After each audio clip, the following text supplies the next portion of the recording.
Welcome to the Shannon Wheeler Podcast. After spending 30 years in the housing industry, I have come to understand that there are two things that I love to talk about. One of those is real estate, and the other one is people. And so this is a show that is going to focus on those two things. Hold your horses, because today we have a really great show for all of you people that are into real estate finance, and into it on a pretty deep technical level. You are going to love the show today and my guest. I want you to welcome to the show Mr. Matt Brown. Matt, welcome to the show. Thank you, Shannon. Glad you're here. Matt is a builder, developer, designer in Nashville, surrounding areas in Middle Tennessee. So we'll jump right into it. Matt, first of all, for people out there that don't know you, tell them a little bit about yourself. Where are you from originally? And tell them how you got into this career. Yeah, actually from Nashville originally, specifically born in Hermitage, was raised most of my life in Mount Juliet, Tennessee. Went to school, Mount Juliet High School, and then eventually went to college at MTSU. Okay. Actually went to college for a BS in history and graduated around 2017. But while I was in college, I was working part-time at a country club in Old Hickory. Which is where we first met. Yes, I was thinking about that. I was. We've done so many things that we've talked about over the years. I was going back in my memory banks. I was like, I remember we met at Old Hickory Country Club. Yeah, all those years back. Exactly. Some people ended up taking your advice to some degree, but at any rate, met at Old Hickory Country Club. Old Hickory Country Club. So I was working part-time there, going to college, and then also decided to get my real estate license. I was licensed in 2016. And my job at the country club was basically, I was a cart boy, as they call it, cart staff. You know, you get the golf clubs, wash them, clean them, set them up at the golf carts, clean the golf carts, all that. It's just kind of almost like a pro shop maintenance job. Yeah. And got my license and thought, I'm at this country club. Maybe it's a place where I can kind of network, even though I'm kind of, low on the totem pole, but, you never know. So within a few months of actually getting my license, secured my first deal in real estate because of the club. I was washing golf clubs one day in the bag room and overheard some people talking, and it was about some house that was coming out of probate. And I kind of knew the guy who, it was his grandmother, and he was handling the estate. And, I kind of, mentioned to him, maybe I could list it for you. He already had an agent. So I was like, well, I'd like to take advantage of this deal somehow. Yeah.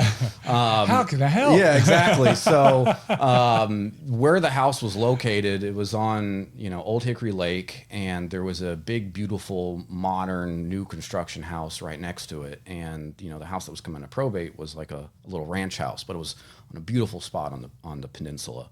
Great location. Arguably a better spot than the big modern house that was next to it. And, I kind of thought to myself, I bet that person that just built this enormous, masterpiece of a house probably doesn't want someone to come and bulldoze that ranch and block half their lake view. Yeah. So kind of asked around, figured out who owned that house, and cold called them essentially and said, hey, I know that this house is coming out of probate. Are you interested in, maybe purchasing it? Like, actually, yes, we've been thinking about, buying that house whenever, if it were ever come on the market. And I'm like, it hasn't come on the market yet, but if you want to, we can put an offer together. They're like, how much? And I was like, from what I know, it's going to be 1.6 million. And, they were like, we'll buy it. And I was like, they're like, all cash. And I was like, okay, like full ask. And they're like, yeah, we don't want to ruffle any feathers in the neighborhood. Well, I mean, who would? Yeah. Right? So I was like, okay. And then I went right back to, the guy that I had first, approached, to list the house. And I said, I got a full ask offer for you, and let's do this thing. And I was conveniently on spring break at the time. I was so fresh in real estate. Like, how do I put the contract together? I was at Keller Williams at the time, and they were fantastic at sitting down with me for like a few hours and walking me through the whole process, and put the contract together, got it done, and it was closed in 8 days. And all of a sudden, I had this commission check in my pocket, and I'm like, I went from making minimum wage to this real More estate than commission. that. Oh my gosh. And I'm like, all right, like I'm going to be smart. I'm just going to put this away and forget that I even have it. Continued to work at the same position while I was still going to school, and I had this kind of thing in my head. I was like, oh, this is how easy real estate is. And Yeah. not at all. It was a rude awakening right after that deal. Yeah. I was like, oh, this is actually a lot of work. Sold some more houses, eventually graduated from college, became membership director at that same country club, and, was working that position. And I knew that I wanted to kind of elevate eventually where I was in the real estate sphere. I liked the real estate, affiliate broker side, but the sales side of things didn't come like naturally to me like it does some people. I'm very envious of that, but it didn't come as naturally to me. I was definitely growing up more of a creative type. I liked drawing, and I loved homes, the actual design and construction of a house, all those elements, and I kind of knew I wanted to be on that side of it. Had no idea how to actually get into that side. I went to school, in a major that was totally unrelated to it. So, kind of was looking up what that kind of title would even be, and I was learning about like what real estate development was, what goes into that, and what I had gathered was the real estate developer is kind of the guy that orchestrates everything, right? Puts the deal together, hires the consultants, the kind of visionary behind a project. And, it seemed great. It seemed a little bit like a pipe dream, but I thought, what the heck, let's try it. Right. And so I knew that, even with the real estate commissions that I had made and, my job there, like I didn't have the disposable income still to like go put like engineers and architects on a retainer. Just for hypothetical projects. So I thought I'm going to teach myself the softwares of how to design a structure. So I did. I spent some time teaching myself those softwares, and some people started taking notice. The country club had kind of changed hands from ownership, and the new owners had kind of brought me on to help propose some of the renovations they wanted to do to the club, and very, very preliminary, early, kind of works. I look back on it and I'm like, oof, those look rough, but still put it together. And that was kind of my first, job in essentially what was going to become a design business. And other members took notice of that, and I started getting, texts and calls from those members that, were in the construction field or, had a home or had a potential project, and they started kind of hiring me to put what I would call conceptual proposals together. Just like high level ideas, right? Something that they could take to a bank or they could take to their contractor and say, this is what I'm thinking. This is long before AI was a thing, so they were just looking for really high level conceptual ideas. And that eventually kind of became, a more integrated, more technical design process. And that I left the club later that year in 2018 and just decided I'm going to go full into this thing, and I'm going to figure out a way to make it work, and I'm going to kind of leapfrog the skills that I've built in the design, and just kind of I think everyone's got natural talents in what they do, whether it's a hobby or a career. I would consider a natural talent of mine something on like the drawing and design side, right? I grew up loving homes, drawing floor plans from the age of 5 or 6 years old. My first experience with that was as a child going to the Biltmore estate and seeing just how grand and incredible a house like that was. And just that's where kind of the obsession started, right? So I'd always dabbled in it, whether it was through building Lego homes or, playing The Sims as a kid and making homes. That was always kind of like a love, that all my friends knew I loved. They knew that I loved drawing that stuff and doing homes, anything about homes, collected Architectural Digest magazines. Probably wondering why I didn't just go to school to become an architect. When I was talking to a family friend whose daughter had gone to school to become an architect, they were like telling me horror stories about it. Oh my gosh, you're going to be, in school for 5 or 6 years, and you're going to be doing an internship in, as a low-level associate for another 5 or 6 years. And I was like, I was young. I was like, oh my gosh, that sounds like a long time to, and I got scared off, and for some reason was like, history's the next best thing. History's good. History's good. That's basically the same, right? It's not. And, now knowing much more about the architectural field, that's not what it was. I think it was just someone that didn't quite know what an architect does or what that. Or they weren't an architect. They weren't an architect. I think they were just hearing some stuff from their kid, and just the game of telephone, and then made it back to me, and it kind of changed the trajectory. But that is so wild. I know. So in the state of Tennessee, if a house is under 5,000 square feet, it doesn't require an architectural stamp. If it's over 5,000 square feet, you need some type of a stamp, whether that's a architect or a structural engineer. Any house that I've ever done that's over that square footage, I've always brought in usually a structural engineering team to, put together all the structural plans, stamp it. So everything is, teed up from that standpoint. But anyway, going back, using that kind of natural skill and honing it over, those between 2016, 2018, 2019, people started to take notice. They started hiring me for things, and I knew I wanted to use that as kind of a springboard into development.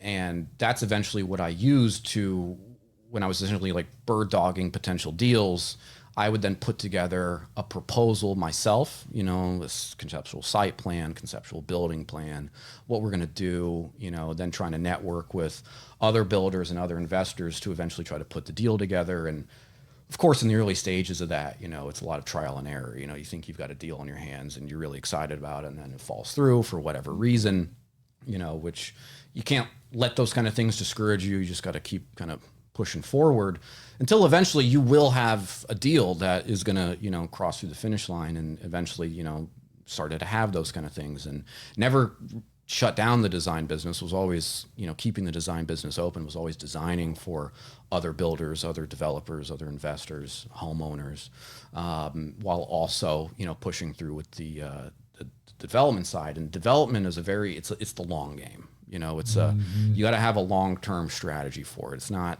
a career that you're just going to, like, in year one, all of a sudden turn around and make a bunch of money. Yeah.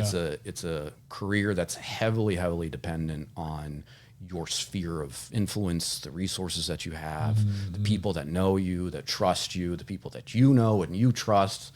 And that takes time, a lot of time, and I like to say sometimes the best deals I've ever done are the ones that I didn't do, and that's kind of like knowing that these aren't people, even though, like, if you're early on and you're in the game, you might think like everything that someone's saying is like, you take that as gospel, like they know what they're doing. And then you learn the hard way they don't. And if you're fortunate, you don't learn too hard and it impacts you so financially, negatively that you can't recover from it. So, fortunately, even though there were some losses, in the beginning, not from a financial standpoint, but just from a time expenditure and, Yeah, I mean, it's one of those things where I've not spoken with anyone who has made a career in real estate or real estate finance, but basically anything having to do with real estate.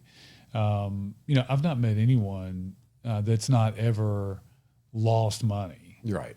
At some point on deal, if that's what you do all the time, right. It's almost like, and I know this is going to sound really strange if you're out there and you're listening, and I'm not saying, and trust me, if you're a client of mine, I'm not going to recommend that you go and you do this just to know what it feels like. But I can tell you that,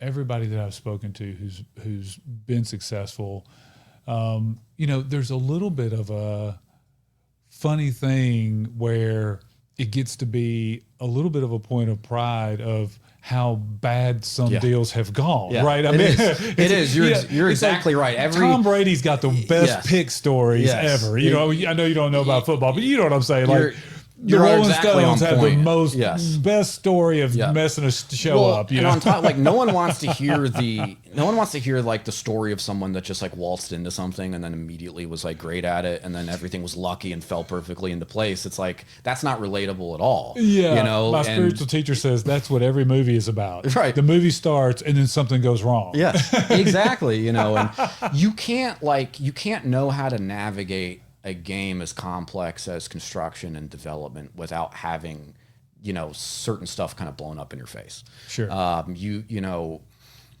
You can't know what to avoid without feeling the burns of the kind of the past and Yeah. knowing like that's not where I should go. That's not the deal I want to do.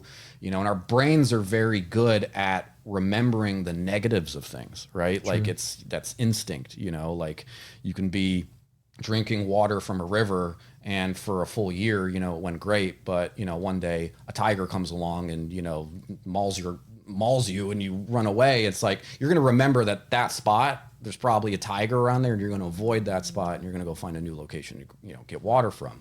And that's the survival instinct of things. You have to have that in any game where, you are one, largely on your own. And two, if you're, handling anyone's money or, bank financing, like you've got to be a capable individual. You have to have known what it's like to lose. So that that's the path to avoid going forward. Yeah, because if all the money that you've got that you've ever lost was given to you, it doesn't feel the same as when you earn it and you lose it, right? Yes, when it's come at a price, and that price is time and stress and pivoting and adapting. You're a much more capable operator. You're a much more capable business owner. You're more savvy, and people will gravitate towards that kind of experience. And that experience isn't going to come overnight. It's going to come 3, 5, 10 years of working in it. And development is a game you can never master. And every piece of land is different. Like you can have one plot and a plot next to it. One's full of rock and one's got beautiful soil, and like you could be doing, amazing deals and then hit the one with rock underneath and all of a sudden your budget's going crazy and it's like, oh, this is a new challenge. So every piece of dirt is a new challenge. You'll never be able to master that game, which is kind of what's so enticing about it. It's like, development. It's so there's two different kinds of personalities and two different things that happen in business. There's leading and managing, and leading is, wayfinding, right? That's and development by its very nature, I think, is that. Mm-hmm. It's that in practice, right? I mean, so you have to have a little bit of a nature that's not completely averse to risk, meaning we do a whole lot to measure risk, limit risk, but the very idea that you're taking a blank slate and creating something for an intended use in the future, that in and of itself is a risky proposition, right? I mean, it comes with there's a ton of risk on a lot every of things deal. Can go wrong. You can have what looks like on paper a beautiful project. The numbers are great, everything seems great, and then halfway in, it's not the same deal anymore. Especially with the current environment that we're in globally and nationally, with interest rates and inflation and just all the uncertainty that we're dealing with right now. It used to be in the past, if someone was going to do a big mixed use project, they could reasonably predict. When you say mixed use, so a lot of my folks out there, some know some of the things. When you say mixed use, what do you mean by that? I would just classify that as a typical residential commercial mixed, so like situation. A Linux Village type situation. Think of condos, apartments on top of retail, things like that. So you got this idea, hey, this mixed use development will work great in this area. Right. And in the past, you used to be able to kind of predict a horizon, right? And, whether that was 12 to 36 months based off of historical economic fundamentals that were relatively stable, that deal was either a risky deal or not a risky deal based off of the data that you had at the time. We're in an environment right now where like it's hard to even predict a few months in advance. You don't know where interest rates are going to land. You don't know where prices are going to land. So let's talk about this. Yeah. Let's talk about how volatility and news cycles impact your ability to deliver design projects. Yeah. Do we have the chart up, Nessa, somewhere here? And what we're going to take a look at is the market data that we just went over this morning. And what I think is interesting, and you talk about this and from a development standpoint, how to get deals through the pipeline. So for those of you out there that don't really know or aren't very familiar with what we're talking about as far as the pipeline when it comes to development deals, the pipeline for sales and the pipeline for real estate and mortgage, for what most of my listeners and viewers know is, 123 Lucky Lane and Joe and Jane are going to buy at the end of the month. And that's a pipeline that people hear us talk about. But when I talk about development pipeline, what I'm talking about is you have 123 Lucky Lane, which is a complete blank slate. And then Matt is going to have a vision and start to figure out how do we take that piece of land, make improvements to that land, because I think that's the other thing people need to realize. Realtors and all of the people in our field, we don't sell houses. We sell real estate with improvements, right? Yeah. So it's all the dirt underneath. Yeah. So Matt's standing there, he sees this dirt and he says, okay, this is what I think is going to be able to fit here. The economics are going to work. So all of that then goes into this planning, into this development, into this pipeline. Yeah. So what Matt's talking about is trying to figure out how to have good data to make decisions to get deals through that pipeline from the initial conception to the time another human being is turning the keys and using that property for whatever commercial or residential purposes it was created for. So looking at the market data, take a look at this with me, Matt. And I don't know if how well you can see these numbers, but basically what we're looking at is in the blue, we've got the closings year over year, and the closings year over year, I mean, so far, there's only a difference of about 4. Now, this is all in Rutherford County. You're going to be in Nashville for a lot of your stuff and in Rutherford County, but the numbers really stay pretty much the same when it comes to, the purchase prices are a little different. There's a few things that are different, but I think the chart still applies. So you can see the closings. There's 405. You may not be able to see it that close up, but there was 405 to this date last year, 409 so far. Right. So 4 closings total difference in almost a half a year. Mm-hmm. What's interesting about it to me is you can see a little bit better. Thank you, Nessa. You see the new listings are down 13%. Mm-hmm. New properties under contract up 14%. Help me understand that. We obviously have a supply bottleneck issue. Right. So what we've seen coming out of the COVID era is so many homeowners, whether they were, first-time home buyers or whatever they were, locked in these unbelievably artificially low interest rates. And in a healthier, more normal, historically normal market, a lot of those, without those artificially low interest rates being locked in, would have probably, whatever percentage of them would have come back on the market as they're selling and they're going to move into a new house, whether they're upsizing or downsizing, whatever that is. That's not happening because they will not be able to acquire another rate at that 2% or 3% probably ever again. So what is the incentive for a homeowner to move out of their house? Good question. There's almost none unless they are heavily motivated by, they have to move for their job. A life event. A big life event has to occur. If that big life event isn't occurring, why would they not keep their house with the current payment that they have locked in right now? So there is no real market influx of these new listings unless they're new construction, or people that didn't lock in their mortgage rate in that COVID era, right? So they, may have been at more of a, comparable rate basis as we're seeing today, and it really doesn't matter because their kind of exchange rate of what they're going to be trading into is pretty on par with what they already have. So I think there's a lot to do with that. A lot of builders coming out of the COVID era kind of got scared off, right? I mean, material prices skyrocketed, interest rates went up. A lot of them got burned.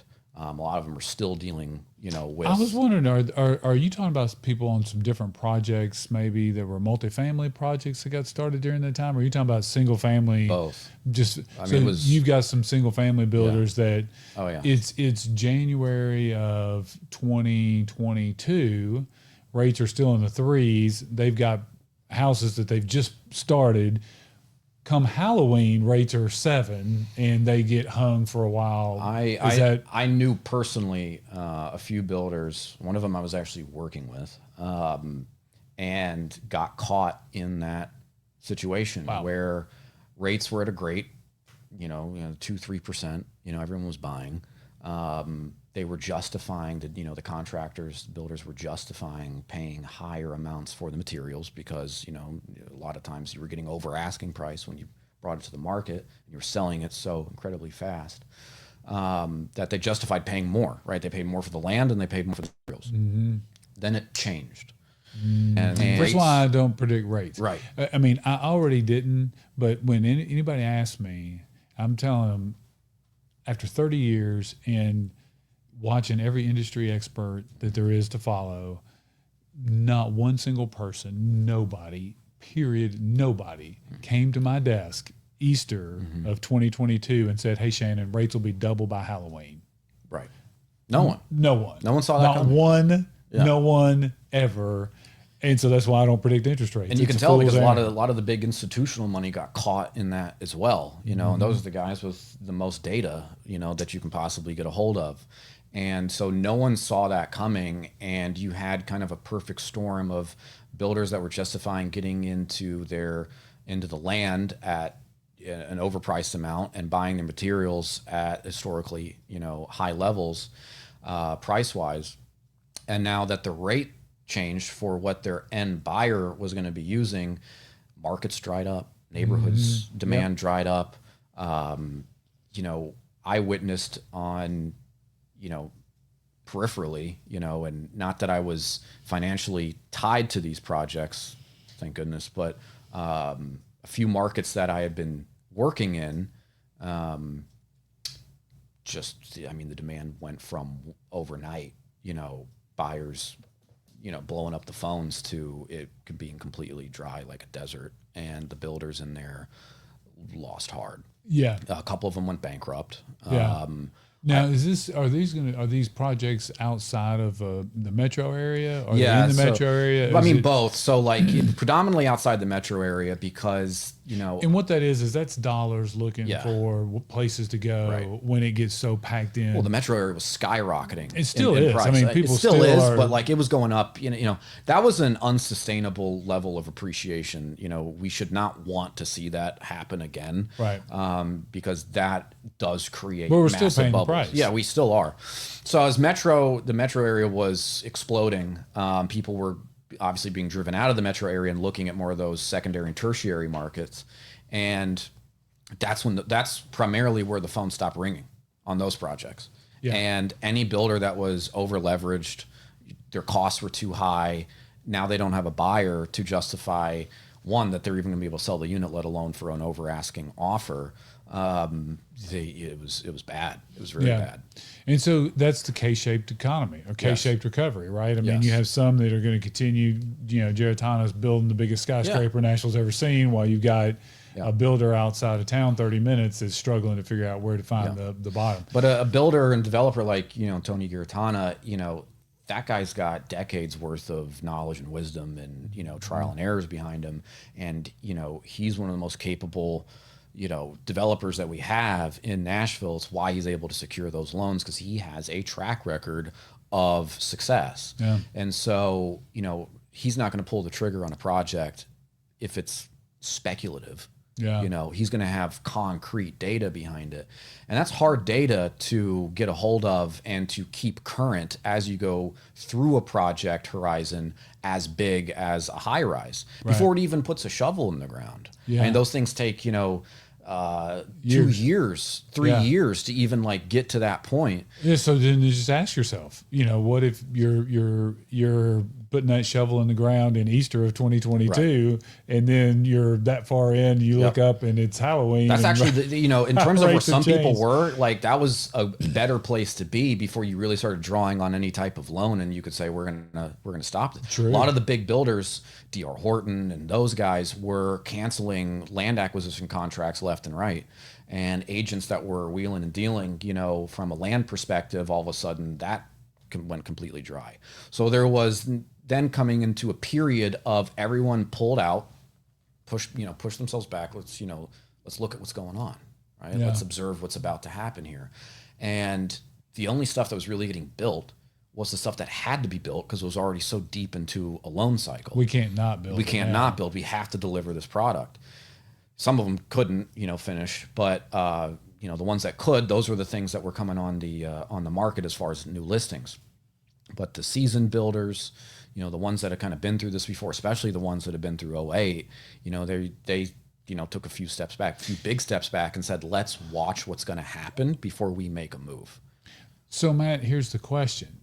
You know, a lot of what we deal with systemically is a housing shortage Yes. in the end, because if people say, well, we've got plenty of houses, okay, well, if there were 400,000 houses sitting right across the street, as far as the eye could see, you know, like how much would they be worth, right? I mean, so the supply and demand is very much intact. Right. So what do we do now? We're experiencing the ripple effects of kind of that situation I was just describing to you, where a lot of people pulled out of the market. No one's selling their homes because they're locked into those low rates, and builders are now just starting to kind of trickle back in over the last probably 12 to 18 months. So there was that ripple of lack of product that we're really feeling. What do we do now? We have to be. There is really no Nashville housing market anymore. There's not a national housing market, in my opinion, anymore, because it's so case by case at this point, at least from what I'm observing. It's become neighborhood by neighborhood, street by street in terms of desirability versus one that's not. And so, you know, as a builder, it's, you know, unless you are one of those big box builders and again, you're buying all your materials at such a low amount because you're purchasing it in such an enormous, you know, bulk order, you know, you can't deliver affordable housing unless you're one of those guys. And even then, it's marginal. And, you know, and so here's the thing, man, you talk about the slowdown, being underbuilt before COVID, and then COVID highlighting it. And then we have another slowdown after, you know, 22 begins, 22 to 24, we have this other sort of pullback. If it's nothing other than, okay, we're going to stop until we find the floor. Right. You know, because that's really the key. If you're in a situation where you're starting to see numbers go down, values go to anything like that, before you invest new dollars, the first thing you're asking yourself is, where's the floor? Right. Are we going to 9% rate or 12% rate? You know, like they got to find the floor. Yeah. I don't like if we were up into the 9 or 12% range, like the market would just completely crater. So I don't foresee that happening. And people talk about, well, back in the 80s, you know, rates were 15%, 17%. I was like, you know, but the cost of a home was a fraction of the price it is today, you know, so 70% on, you know, a $150,000 mortgage. It's a lot different than 17% on a $650,000 mortgage. Right. It's never going to happen. Right. So we can't get to that point. I don't think we're going to get to that point.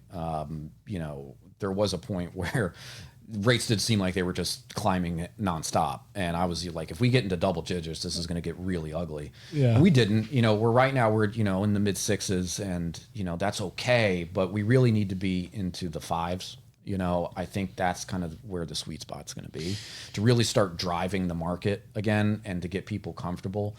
What about a drop in price?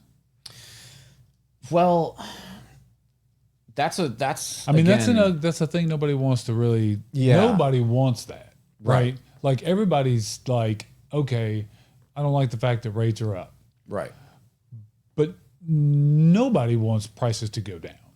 You kind of, it's going to be very difficult to see, in my opinion, especially in a market like Nashville, a wide range price decrease. Like, even though that we've had slowing areas and the market has leveled out, we haven't really seen the valuations of these homes lose. Like, no one's really losing money on the house that they bought 5 years ago. Yeah, They're not appreciating nearly as high. Yeah. But just because the appreciation went from 20% and now it's down to 2% doesn't mean that the house has lost money. It's just not appreciating nearly as rapidly, which is good. yeah, You know, we don't want to see that level of appreciation again, because then you will have a bubble and it will pop and it will be devastating. As far as slashing the prices of homes, I think when people think about, oh, I can't wait for a real estate crash because then I'll be able to enter the market, I'm like, you're not looking at that correctly. If there's a gigantic real estate crash, you're not going to be able to enter the market. Lenders are going to tighten their regulations and who they're lending to so enormously that you're going to still be priced out in terms of what you have to qualify for to even be considered for a loan. It's what happened in '08. But I don't think we're dealing with the same fundamentals as '08. The market outlook from the homeowner's perspective is similar to '08 in terms of like confidence, but the actual fundamentals of what's created this market versus the '08 market, they're fundamentally different. yeah. So the question becomes, you know, we still have an increasing population. You know, one of the most interesting statistics to me that I've seen recently is that our home sale volume, transaction volume, is the same as it was in 1995.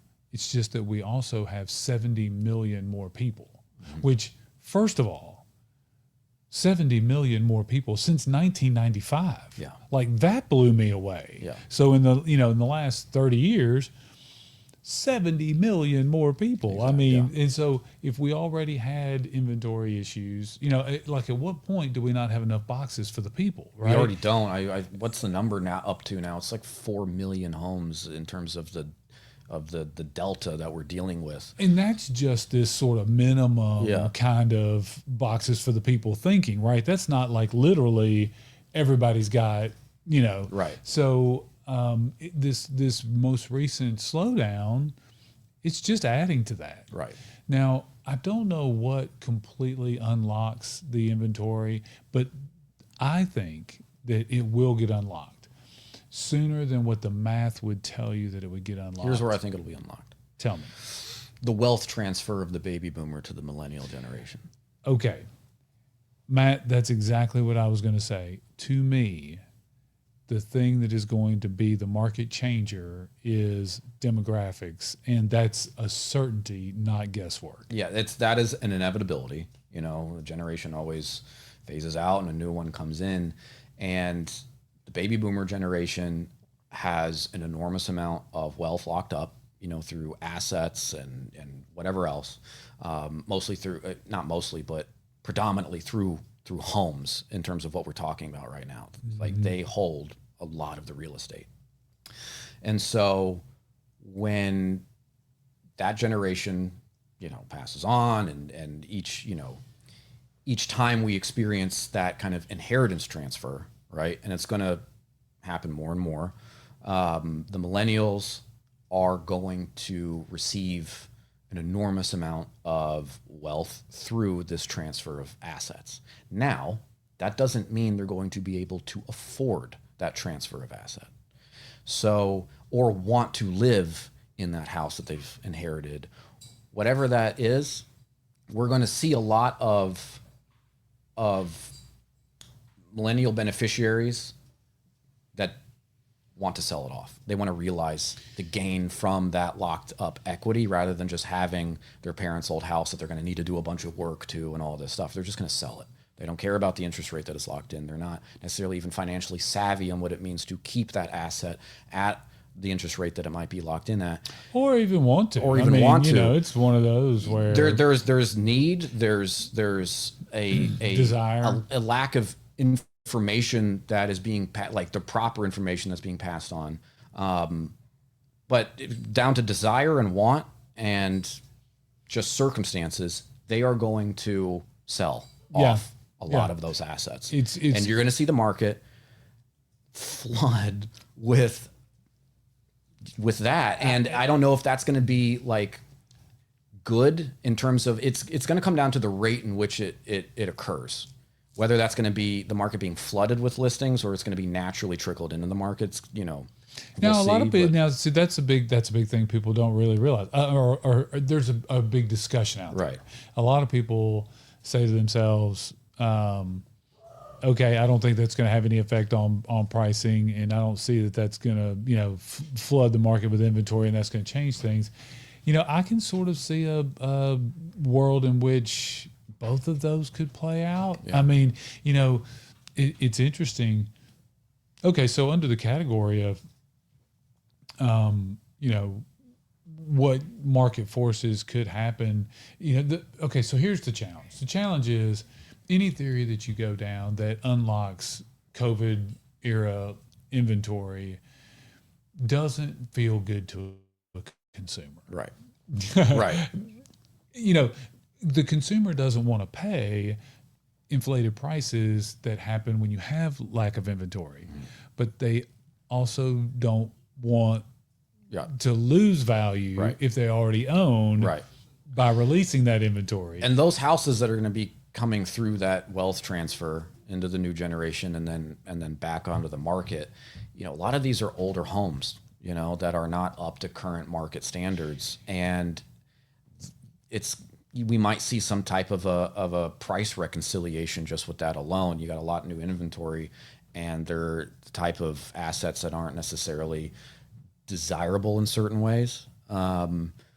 You know, a home's a home, but people that are looking for their new home, they look for specific things in that home. Yeah, and hey, a house that was built in the 70s and 80s and 90s isn't going to meet those qualifications necessarily. And listen, if you've got a house that's been sitting there, and it's, you know, either paid for, which, you know, people don't realize 60% of the real estate's paid for. Right. And they still sell that, right? I mean, that's got no mortgage on it. But if you're sitting there and you've got that house, because people don't realize COVID was, you know, 5 years ago, right? Like, so another 2 or 3 years, you're going to be sitting there and you're going to have a house with a 3% mortgage, but it needs a new roof. It needs a new AC unit. You've got equity, but inflation has eaten into your wages over the last few years. Right. So now you're at a place where you're either going to have to tap the equity to refurbish the house that you live in, or I think one of the other things that people are going to be looking at, and correct me if I'm wrong here, Matt, but I feel like if I look at the price of materials, roofing, you know, like I look at the price of these materials, and I'm going to run this calculation that says, if I own 123 Lucky Lane right now with 8-year-old roof, AC, flooring, blah, blah, blah, blah, blah, and a rate of 4, or I buy a brand new house with a rate of 6, but brand new, blah, blah, blah, blah, blah, blah, blah. And we know and I look at the price of these goods 5 years from now, where am I better off? Exactly. Like, am I crazy to think this way? Like, I'm going to put some paper to pencil I to think this most paper. people are going to look at that circumstance and go, I'm just going to sell this house. I'm going to get, you know, probably a few $100,000 in equity. But what's going to happen after that is if you got everyone in a pizza shop, right, and they're eating $2 pizza slices, and someone comes in and hands everyone $5,000 a piece, now that pizza slice just went up a lot more money, right? It's what happened during the, you know, the COVID relief checks. If we now have a new generation that's realizing the wealth that's coming from that transfer, well, just because that asset isn't worth as much necessarily as the new construction asset, but now you have a new buyer demographic with a lot more spending capital. those prices are going to go up again once they start floating the market with their new cash. It's really crazy. It's really crazy. And okay, so I don't think we're ever actually going to see a dip in that sense, like a significant dip in housing values. It's really just going to keep going up, because every time I kind of play out the events of what's going to occur, it always ends in housing appreciation and demand. Yeah, over time. Yes. Over time, there may be some. Of course, dips. There's going to be some hiccups and some ups and downs, but we're not looking at like a downward spike, into the earth. Yeah, because over time it will come back. Right. I mean, that's one of the things that I've learned. And so, if you look at the market and if you're an investor, I would tell you, it's not timing the market. Mm-hmm. It's time in the market. Right. Everybody that I know that bought a bunch of houses when they went down in value and the money was cheap and they've held on to them, yes, they've done really well. Not as well as the people that had all that stuff before the crash and kept it, right? Right, exactly, yeah. So yeah, no, you're totally right. To that point, you can't time it. Right. And if you try, like as someone kind of going back to, if you want to get into the real estate market, if you want to be playing in the construction game or development game, investment game, flipping, whatever it is, don't try to like the best time to get in. Right. It's never going to work. Yeah. And you're going to either miss great opportunities, with, the lack of decision animus, whatever it is. You just got to get in. You got to get in wisely. You got to have the right people around you, but you got to get in. So let's talk about this real quick with the time we've got left, because right now there's so I agree with you. I feel like demographics are going to unlock the inventory. I feel like pricing is going to still be there in our housing market because we just have only so many boxes for the people. Real estate and real estate finance and development build professionals like you and I are going to have plenty of bodies and plenty of people to help sort their way through all this stuff. We deal with these macro effects as time goes by. Rates will go up and down and all these different things. But one of the things that's a little bit different right now that ties into the transfer of wealth, the silver tsunami, and it's the idea of owner contributed land and or owner partnerships with developers. So let's talk about this a little bit. Yes. And I'll tell you, first of all, if you are out there listening to the show, watching the show, if you are in line to inherit property or have recently inherited property and you're trying to decide what to do with that asset, you need to call the show, talk to me. Let's talk to Matt. The reason I say that is because I know many of you will be inheriting property if you haven't already, or you're looking at property that you've got now that you're going to be passing down. And while your children are teaching school and working at the fire department and doing all the things they're doing, there's some moves that you can make with that real estate now that will make that whole situation completely different. And so if you're out there in that situation, you need to talk to me and talk to Matt about all of the uses available to you of that property before you just decide, oh, it's a house at 123 Lucky Lane that we've owned for a period of time. We'll just sell, or the kids can just sell, the kids can have it. So there's new ways now for property owners with limited inventory to really capitalize on that property ownership. So Matt, talk about that real quick and how that may show up for somebody. So, we look at it as a land contribution model, right? And homeowners or landowners that have these real estate assets and they want to unlock essentially the full potential of that real estate asset. But they don't necessarily know how to go about the process of new construction or development and all the complexities zoning. All it's these things. It's a whole thing, what you got to do. There's so much stuff that happens before you actually build. And they don't have 10 years to go learn to be a developer. They call Matt.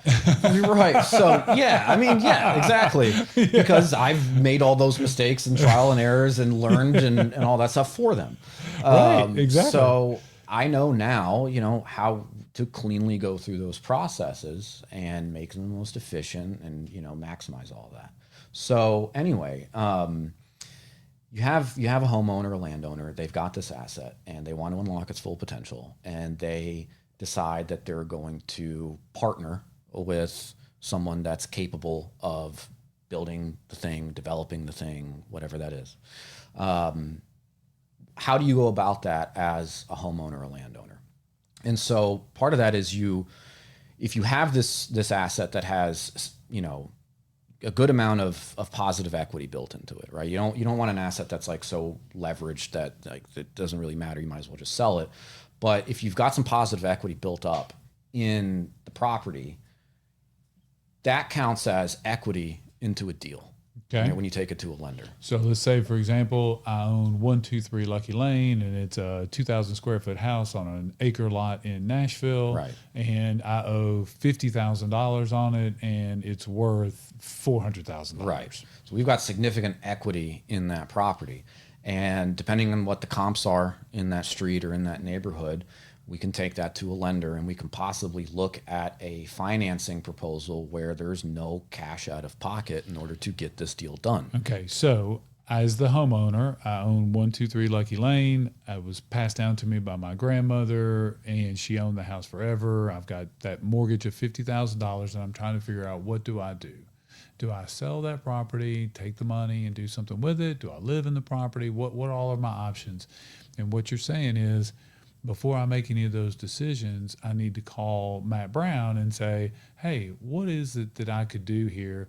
And what you're saying is, because there's that equity that exists, because you've now got that value built into the property, you can use that. And even if you maybe don't have great credit, or maybe you don't have a whole lot of other assets and cash laying around, that's not the point. The point is, you've got that equity. So rather than, let's say, sell that property, minus out the cost to sell, minus the mortgage, and you put $200,000 or $300,000 in your pocket, which is great, which is wonderful, you're saying you may be able to hold off, not take all of that right away, invest that into a bigger opportunity. Yes. How does that look? Yes. So it's the positive equity difference that is essentially the investment. Okay. Especially in the eyes of the lender that you're going to. Typically lenders for new construction, they're going to underwrite anywhere from 80-20 loan to cost or 90-10 loan to cost. And that means 80% is leverage, or 90% is leverage, and the 20% up to, as low as the 10% is your cash to close, right? Essentially a down payment to actually build the thing. So that positive equity in the asset is satisfying, ideally, the cash to close. So which means that all the parties now involved, they don't have to pony up a bunch of money to come pull this loan out and build this new product. So for the homeowner, it's an opportunity to take advantage of the upside of an asset that is now in a higher class market range, right? So if we have this property and we're going to say, all right, we're going to tear the house down, we're going to pull a loan to build a new construction, we're going to build a new house at all the specs that we see, new construction comps going for, at this price range. Now the landowner who has contributed their land into this deal, and because of that, we've not had to take out cash out of our own pockets to close the loan. They're part of what is called the GP, the general partnership. They're a partner in this deal. And they now get to take advantage not only of the return on the land value, but part of the upside, part of the profit in that end product. And so if the property was worth $450,000 as is, someone was going to tear it down anyway if they bought it and build something new, and the new product is worth, say, $850,000, $1 million, right?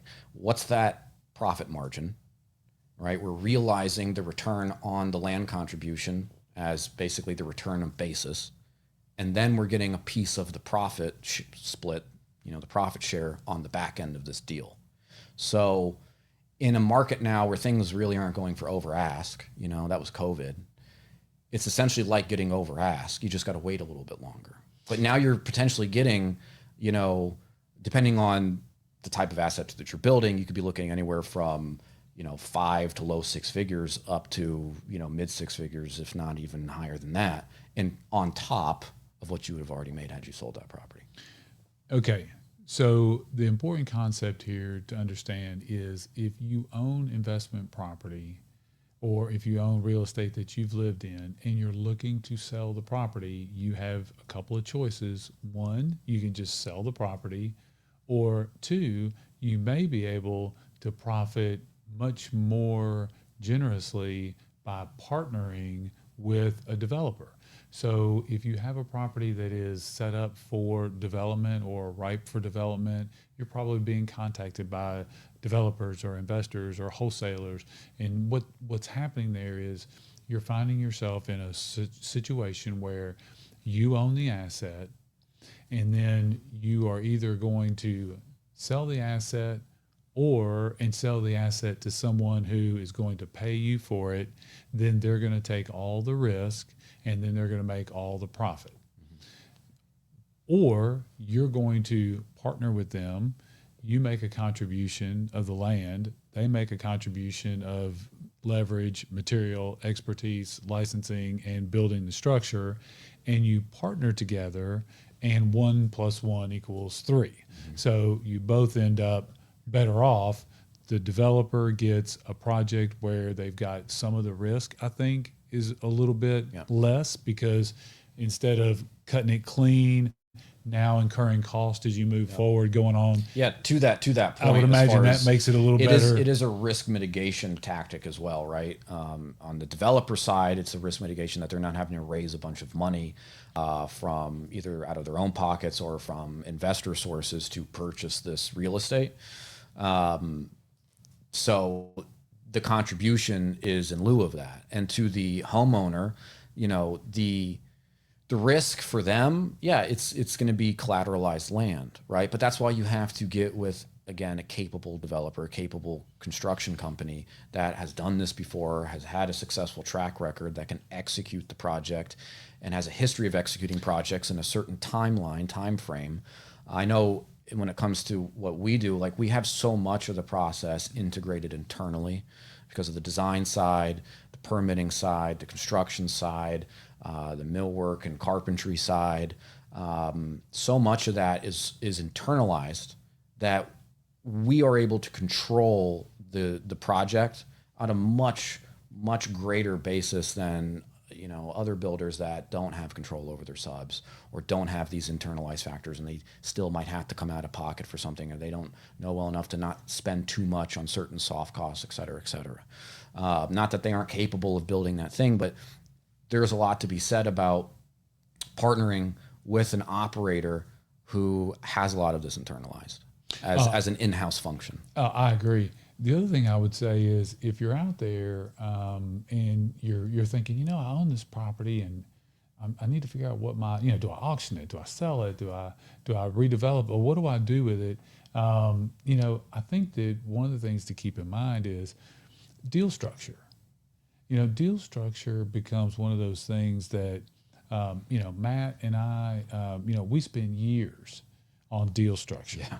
And there are any number of ways to structure a deal. Right. So, for example, if you're out there, you're listening to the conversation and you think, well, how does that work? If I give 123 Lucky Lane to Matt and we're going to partner together and Matt knocks my house down and starts building all this stuff on it, and how does that all work, and how do we get protected? How does that that's where your deal structure comes into play. Yeah. Right? So that comes into firmly understood terms, before anything, even happens on the property, of whose role is what the expectations are from, the landowner or homeowner's perspective. What do they want out of this? That's always the first question, right? Is, do you have time to sit on this opportunity? And if you do, then let's realize that opportunity.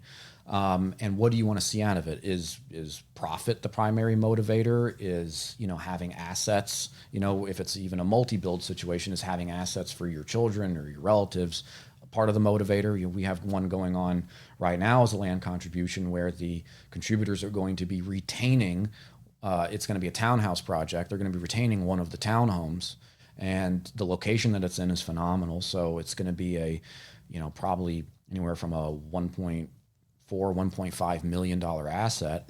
After the other units are sold off, it's essentially a debt-free piece of real estate that they're going to be retaining that they can rent out due to its location at a very good amount of money. So they've increased their net worth. They've taken some cash distributions, and they're able to turn it into a cash flow generating asset at the end of this thing. And all they've had to do is essentially is contribute the land into the deal and wait for it to, become a final product. Yeah. And so in a situation like that, that's one of those where that homeowner, that landowner, they could just sell the house at 123 Lucky Lane, sell the rental house. What would they make if they just sold the house? Listen. I mean, it depends. Like, what's maybe a couple $100,000. You pay your capital gains tax on that. And, and even if they sold it to a developer, commissions, the developer's going to build in all the fact that we got to go get all the money, we got to take all the risk. One thing that gets built in. And one thing to really be mindful of is we've also what you could contribute it for and what you could sell it for are not the same. Exactly, and also a homeowner or a landowner is going to be on the hook for the commissions, right? If they're just selling their property as is. And in this scenario, the burden of commission is shifted to the developer, right? To pay those commissions to their agent or broker when they're selling these products. Yeah. And so, yes, like in terms of as a whole, in terms of the total profit share, commissions have come out of that before it's realized by the partners, but it's on a much greater profit basis. So they haven't taken a hit to initially what would have been just selling the house, and whatever they've had to pay on commissions gets taken out of their bottom line on that real estate sale. In every scenario where there is, a good amount of positive equity in the deal, they are walking away with more money than they ever would have made had they just sold the property as is. Yeah, that's what I'm saying. So in this point, you can either just sell the property and make a certain amount, or you can partner and make much more. But in the interim, there's usually, and that's one of the other good things about partnering with an experienced developer operator, is there's usually more than one way out of a project, right? Typically there's a couple of different things that say, hey, look, let's say we get 2 houses into this, we sell, we stop right there, this is where we're at, or we continue, we build that third and that fourth. But there's usually a couple of ways out of it.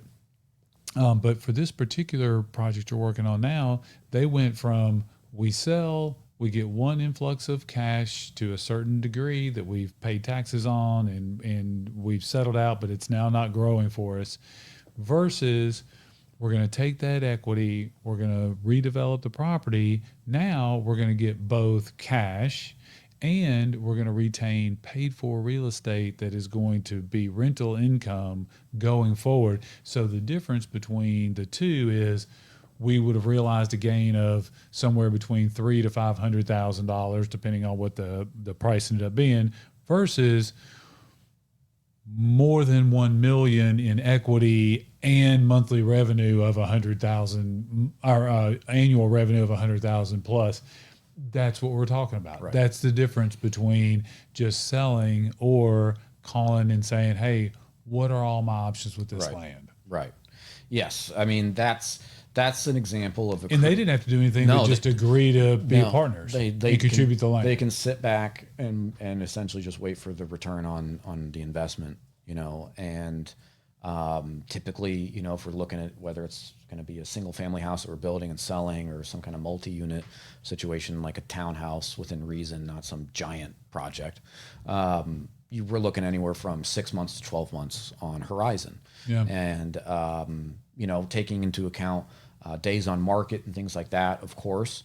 But our typical financing terms are anywhere from 15 to 18 months, when we pull a loan. So especially on the higher equity deals that we do, from day one, it's a high equity deal, right? So we have to make sure that whether we're buying the land right, or if we're getting the land contributed, that it's got enough equity. That way we can unlock things like the interest reserve, 10% or 0% cash to close, those kind of things. So we're all mitigating our risk in this process. I love the approach. Yeah, I love it. If you're out there, if you've got property, even if you've not thought, even if you've got property you haven't thought about selling, right? It's one of those where with the inventory where it is and with everything that's happening in the marketplace, if you've got investment property out there, or just a property again that you live in, but investment property specifically sets up really nicely for this. I would say that if you've got any property and you are wondering, what could be the maximum that could happen here? You may take an investment property that you feel okay about, that's not hurting your feelings, and turn it into something dynamic. And I'm assuming they can just call you or reach out to you and say, "Hey, I've got this property. Can you take a look at it, or can we have that conversation?" That's how it gets started, Yeah, right? absolutely. So tell people how to find you. Yeah. Again, my name's Matt Brown. We are right now we're kind of restructuring social media and our website, so that's going to be launched in the coming weeks. And you'll be able to reach us through that platform once, and we can put that on in touch with you, so you can get that out there. But I would say the best way to get a hold is through my cell phone or email, right? And if they contact you, absolutely give them my number. And we can put the my personal Instagram page and Facebook page up when the show goes live. That'll work. And online. But any of those ways, I'm easily accessible from that standpoint. Do you have an area that you stay within?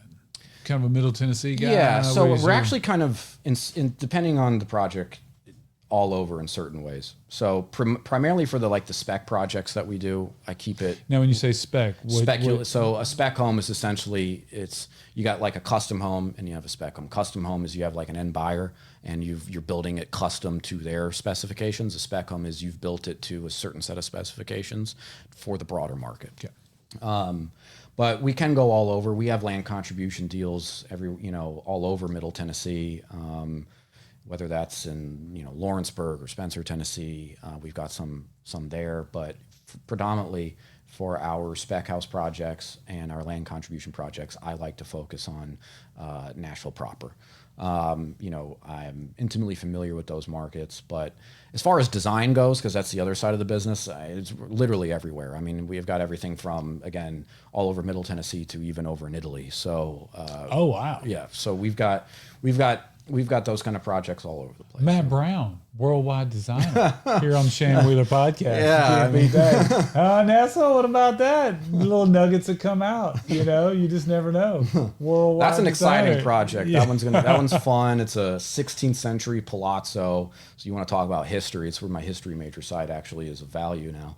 Oh wow! Yeah. Is it one of those where somebody bought it for like $25, but you have to rehab it? I mean, probably, if not, or it's just like a few grapes and a bushel of some fruit, a few hundred years ago. In all actuality, was like the building itself was owned by like nobles in that province that it's in. Because there's a basement that we can tell that they made wine in that basement, and so it was nobility that typically had access to the wine production in any given province. But it's kind of a joint situation with a club in downtown Nashville called the Standard, and this palazzo is going to be renovated into kind of like a reciprocal place to go to if you're a member there.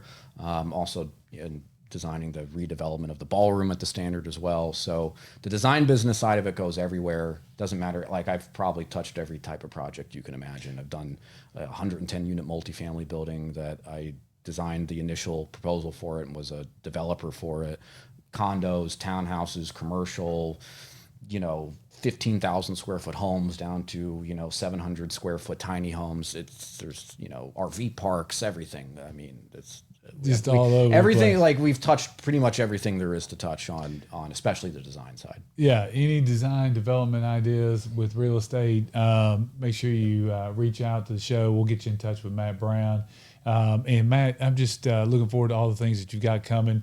The development contribution deals, to me, that's just very exciting, because you can take an asset that a family has and show them how to take that asset and turn it into a completely different asset. It's funny because I wonder how many people will be out there and they'll say, well, I don't, it's these developers that are just coming by and doing all this stuff. But then you sit down with them and you talk to them about how they can benefit and their family can benefit by producing this tremendous inventory. And all of a sudden they're like, now I'm one of those terrible big developers. Yeah, well, but they see it the way it's seen, right? I mean, the thing is civilization has progressed on the back of real estate development, right? Like, you can't grow as a society without new buildings, new structures to live in, new places to enjoy commerce in, without building on the land. And, you know, what we're trying to do here, especially with the land contribution scenario, is